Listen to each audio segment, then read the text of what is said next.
Jadi keberkatan majlis ilmu merintihlah dengan Allah Subhanahu Wa Taala dalam hati-hati kita yang datang melangkah ke rumahnya ini. Saya percaya dengan hati yang sangat bersih.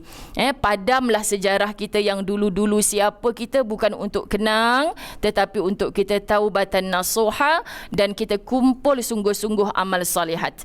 Insya-Allah walau siapa pun sejarah hidup kita sebelum ini, kita berhak untuk mati dalam husnul khatimah.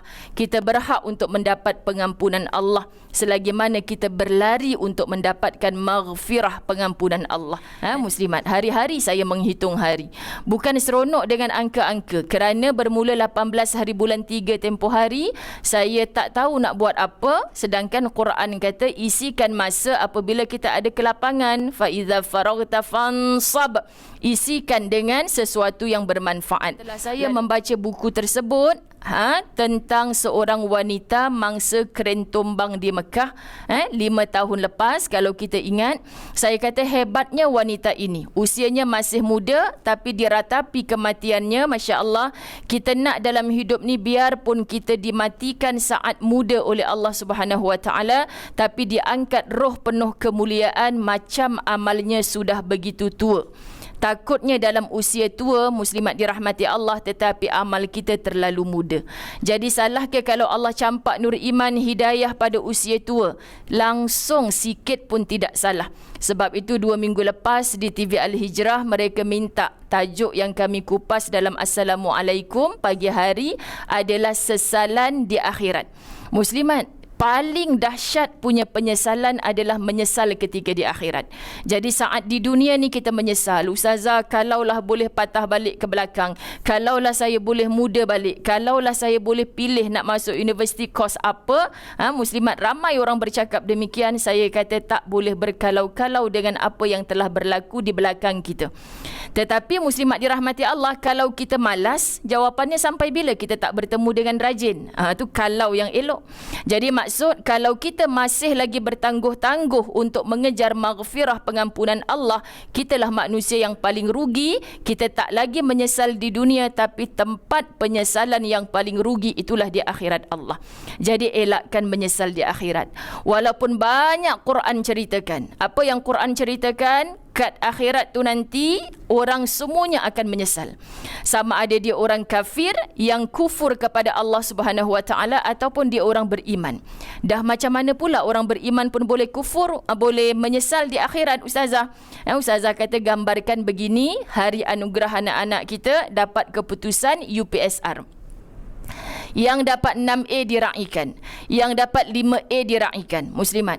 Tetapi yang 5A tu jauh di sudut hati, dia kata insya-Allah dapat sekolah bagus juga ni. Tapi kalau dengar cakap mak dulu, kalau buat tuition juga bahasa Melayu, sebab kita rasa macam A lah bahasa Melayu ni selalu senang je. Contoh, dia 5A tu dah diangkat sebagai pelajar cemerlang sekolah. Dibariskan juga di hadapan. Dia dah hebat, dah bagus dah, muslimat. Tapi ada penyesalan. Kenapa tak dapat 6A? Oh, 6A rupanya hadiahnya lebih besar.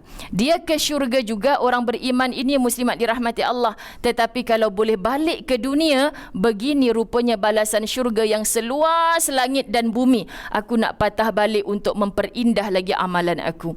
Maka muslimat, semua kita akan menyesal. Tapi pastikan penyesalan itu bermula di dunia, supaya kita tidak menjadi manusia yang rugi. Jadi inilah first kali kita nak tengok COVID mencanak naik semula. Berapa ramai yang carut mencarut, yang caci mencaci, yang cela mencela, muslimat. Adakah ini kehendak Allah Subhanahu Wa Taala? Sedangkan mahar menuju syurga yang utama adalah qaulun ma'ruf, bercakaplah kamu yang baik-baik. Bila kita menggunakan lisan untuk bercakap yang baik, akan terhenti segala kejahatan yang dilakukan oleh lisan. Yang satu ketika di hadapan para sahabat radhiyallahu anhum, Nabi pernah keluarkan lidahnya yang mulia hanya kerana ini berapa ramai orang dinerakakan oleh Allah. Muslimat, perasan tak kita dalam keadaan kita bercakap tentang orang lain, kita menambah-nambah dosa akan lisan kita. Bukan sahaja mulut kita yang berbisa, tetapi share daripada jari kita, klik sana klik sini. Inilah fitnah akhir zaman yang begitu dahsyat. Muslimat dirahmati Allah, bila kita sebut kalimah a'udzubillahi minasyaitanirrajim, wasari'u ila maghfiratin min rabbikum wa jannatin arduha as-samawati wal ard uiddat lil muttaqin. Kita tak faham apa ayat. Kalau kita tengok sekali imbas, kita rasa faham dah tentang jannah. Ada kalimah jannah di situ kan? Bila kalimah jannah, muslimat, orang tengah bergaduh, marah macam mana pun biasakan. Kita sebut kalimah syurga ni letak di hadapan. Sebab apa, muslimat? Bila kita menyebut kalimah syurga, orang terlupa akan neraka. Nikmatnya syurga, muslimat dirahmati Allah, yang Allah ceritakan dalam Quran, tak macam yang mak-mak kita cerita. Siapa yang baik nanti akan masuk syurga. Syurga tu kamu nak apa semua dapat. Kita pun hala dah 2000 kali dah ulang. Faham sangat dah. Tapi Quran cerita, subhanallah, muslimat dirahmati Allah, kan kita nak syurga tu sampai kita terlupa nak buat jahat. Siapakah orang yang demikian? Dia berakhir dengan kalimah muttaqin. Orang yang takwa. Saat dia di khalayak, takutnya hanya kepada Allah. Saat dia bersendirian, takutnya juga hanya kepada Allah. Muslimat, bila kita punya takwa, hati kita hanya takut. Apakah kata ulama takut ni? Takut kita mati tak bawa persiapan. Kita rasa guni yang kita himpun, ni pahala sedekah aku ni pahala bina madrasah, ni pahala kita, macam-macam pahala kita buat. Tapi rupa-rupanya guni yang kita bawa tu bocor. Nak dipersembahkan kepada Allah sia-sia. Kerana apa? Kerana hati kita belum betul-betul takwa kepada Allah. Jatuhnya pandangan Allah bukan berapa banyak amal ibadah yang kamu buat, tapi jatuhnya pandangan Allah pada hati yang mendapat rahmat kasih sayang Allah. Muslimat dirahmati Allah, syurga yang kita harapkan ini diceritakan dalamnya, Masya Allah, sampai sahabat bila lisan Nabi SAW menyebut tentang syurga, terasa macam aku yang berada di dalamnya. Lupa terus akan perbuatan-perbuatan orang yang dihumban ke dalam neraka Allah. Jadi apa yang ada dalam hati ni sebenarnya syurga ini mudah, tapi kita yang menjauh daripadanya. Jadi ustazah, kalau nanti ustazah masuk dalam syurga, tak jumpa saya, ustazah carilah saya untuk dijemput masuk dalam syurga.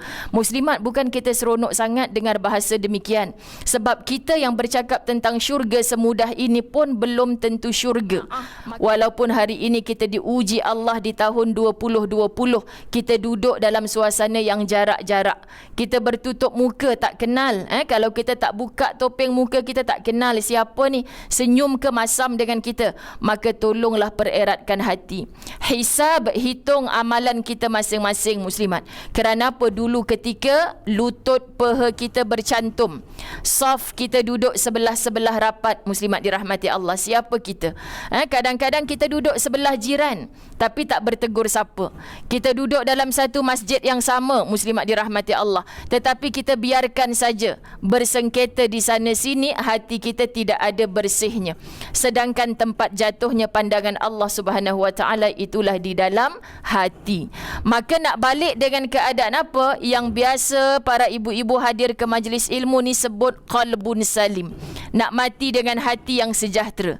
Simple, muslimat, tapi susahnya kita nak buat. Masya Allah, ya.